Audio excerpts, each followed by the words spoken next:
Really excited the way we played on Sunday, much more like senior softball style. I think there were a lot of exhales after that. It was late, but it was better than never. We found some great things from Carly Keeney, which was good, and the freshmen are just continuing to. Sometimes they're carrying us, but I mean they're pretty elite freshmen. So I liked how we finished, and we had a really good day today, and I'm trusting that we're going to get through finals well enough. So on Thursday we can really get focused on what we're trying to do. Start with Ryan Avery. Yeah, Patty, I want to ask you about Carly. We just talked to her, and she talked about the process of coming back from that injury. What's really stood out to you about that, especially the way she's looked, not only last weekend, but the build-up over the last few weeks to get to this point? She's just a program guy. She's just very in tune with what's going on. She handles her work like a professional, and she's a team person. She's just always in it. She's not pouting and boo-hooing and I should be this or that. She's just waiting for her turn, and she's just a wonderful example of just a good team player and a hard worker and everything you would want out of a pitcher or just an athlete. So it was almost kind of a matter of time when this is going to be her time, and she grabbed it, she shined, and gives us some great options going forward. That's what follow-up I was going to make. Just what does that do for you, just as far as giving you another good option? I missed the first Just May. what does that do as far as giving you more options? Gotcha. Okay, a lot, really. It's not like we didn't believe in her, but we were really trying to get some of these other pitchers to find their groove. And I think Carly really came in. I mean, that's the best I've ever seen her throw for us. So I think a lot of these seniors, I think they're just kind of saying this is it. They're either going to do one or the other. They're going to go, oh my gosh, this is it. I've got to really, really, really, and you really don't. Or they're going to say, I'm going for it. I got nothing to lose. That's Carly right now. But I think what she did was a good example to our other pitchers to say, look how locked in, focused, competitive she is, and she's making this look easy. And I hope that we all saw that, learned lessons from that, instead of trying to be perfect. And the harder we try, the more we'll leave balls over the plate. Jesse and then Mason. Patty, I wanted to ask you about Ella, who's going through her freshman year. Sorry. Bless you. I'm trying to hold it. Sorry. Bless Ella. Yeah, just, we've asked you about her before, but now that she's kind of got this regular season under her belt, just what stood out to you the most in terms of her going through her freshman year, the highs and lows of learning the game? What stood out to you the most just about her process of kind of maybe finding her rhythm? Yeah, it was interesting when she first came. She was very nervous and shaky somewhat. She had a lot to learn, and she did. But hitting-wise, that's always been something that she is heavily recruited for, specifically that. But, some freshmen come in with an attitude like, I know how to hit, this is the way I hit, and they don't want JT's help. But when they surrender and they believe in what he's doing, and she did, they go to another level. So she surrendered that really quickly, as did Cassidy Pickering. And I can't see them not in this lineup with the way they both are swinging. What's beauty about Ella is she's got power, but she could lay down a bunt. And I don't know that I would ever want to call that, but she runs really well. That's why we've been using her in the leadoff also. Times when Jada, she's been there, she's done that, she knows what it's supposed to feel like, but Ella knows it too. And so I'm trying to give her that opportunity as well, because that might be a place where she'll be next year. How rare is that maybe as a freshman? Not only you mentioned kind of the versatility where she can hit in the lineup, the different types of pitches, but also that mentality of kind of surrendering. Maybe how rare is that, or just how great is that when you find that? I think it's rare, I think it took her some time to figure out how to not play a little nervous.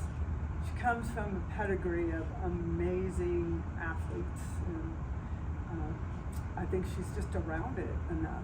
But she's also around a lot of upperclassmen who, I'm not going to say they demand, but when you're out there and you see the way they're practicing and playing, you know the standard or the expectation offensively, defensively. She just kind of fell right into it. Patty, you talk about the confidence that the pitching is going to get back on track and that Carly gives you another option. What do you feel like are maybe some of the keys for Kelly and for Kirsten to kind of get back to dominating like they were? Yeah, I add Nicole. I thought Nicole May this last weekend threw pretty dang well. I think KD threw really well out at UCF. Sometimes I don't know that they're used to coming in maybe out of the bullpen or what have you. I knew this was going to be a big weekend for Kelly, but it's all about trusting what you've got and your confidence. If you're second guessing or, I'm not sure, I don't know that I'm ready to throw that pitch, or whatever it is that you're thinking, you just got to be a boss, and you just have that mentality like I am getting after you. I am going to hit. I'm hitting this. You're not beating me attitude. And I think sometimes we try to be very finesse oriented or fine tuning, and sometimes you gotta rear back and just go after it. And I felt Keeney in that way. You could see it in her face and her body language. And I think when Nicole May does that, they need to sustain it. What has been happening to us a little bit is, say, a walk, a ball up the middle, and then a ball out of the park. We got to keep the ball in the yard, and we will win games. We've got to minimize walks, minimize hit batters, and that's something that we're really working on. I think sometimes we try to be so perfect that we're not even close to it. All right, Chad, and then Chris. Sticking with the pitching, Coach Rocha seems to have a real knack for getting pitchers to peak this time of year. You think May, her freshman year, Bedlam through, and then G coming alive, Hope. Like, what is it about Coach Rocha that allows everything to really sink in, that it just thrives in May and June? She is definitely the voice of calm and reason, which is what every pitching coach, every pitcher needs, I think, from a pitching coach, someone that can talk them down. We just had a good conversation today, and she is really excited. As much as you could look at the outcomes, she's very excited with some of the things that she saw. There were signs of really good pitchers and really good innings. And we believe, and she believes, that we're moving and trending up at the right time. But she has a real good sense of how to speak to pitchers, because she was a pitcher, and they respect her, they believe her, they listen to her. So, and I believe her too. So I'm really excited after talking to her today about the direction that the staff's going. Coach, what do you feel like your team can get out of this opportunity, where it's not do or die yet, but it is a tournament? You have some of the best teams in the country playing in that neutral site. We're talking about Big 12? Yeah. I think this team is a team that likes opportunity to get whoever might have beaten them. They hope to see them again, to make it right, or to like revenge tour, whatever you want to call it. But there's things we can gain from this weekend. If we can win it all, we likely are going through to some really good teams, which would help maybe move us again. We don't care right now, to be honest. If we're 1, 2, 4, 5, as long as we're in the 8 and we're home throughout, that's what we're looking for. So I really think we can catapult off of this last game we had Sunday, and I think the finals are going to be over. We've had long conversations about, like, this is the last thing you're going to do as a senior, and it's the thing you want to remember the most. And so don't try too hard. Just have it. When they have fun, And that honestly is why we were a little bit late today, because they were having so much fun on the field that we lost track of time, because they were competing in a way that I hadn't seen them do in a while. So I really love the direction that we're going right now, and they look to put it all together at the right time. So the Big 12 tournament, of course we want to win it, but we want to see our steps go in the right direction, because ultimately we're after winning all of it. Bob and then Daniel. Going back to Ella and Cassidy, when did you know they were physically, mentally tough enough to handle this? It's one thing to do it for a month of the season, another thing to do it on a day like Sunday. I knew that when they were still in high school. When I'm watching them in travel ball, they were what I would say women amongst girls. They stood out without question. Every coach in the country knew who those two players were. So they had it. They had the swing. They had strength. Ella has strength, and she gained it even more while she was here. Pickering as well. So I mean, it was very early that I noticed that these two are going to be elite, and they're showing that. Patty, as your first season at Willisfield comes to a conclusion soon, what have been like the reviews from like opposing coaches and players about Willisfield, like playing conditions, dugouts, all that stuff? I usually don't have a lot of conversations with coaches afterwards, but some are posting things out, I'm assuming, but the person that I really respect the most, who really, and they beat us, and that was Lafayette, Louisiana. It was just, you put out quite an awesome tweet about women's athletics and this facility and what it meant, and everybody should try to go play there. And I appreciate coaches that recognize it and just for the good of the game have something good to say about it, because that's why we did it. It's not just for our team, it's trying to make the sport better, and commitment from our athletic department, our president, it all, and those who love our sport, who loves family, it all made it happen. But it's really a message. It's a message to call others out, and he recognized that right away, and that was really tremendous. I really appreciate that you see it more than just a game or the ending or who won or who lost, but more of, look at this place and look where it could take us. Let's bring our AD out here and let him see what's going on. That's how you do it, right? In football, right? Who can outbuild who? And it just keeps going back and forth and back and forth. We just want to get it built and then let it go wherever it needs to go. Chapman.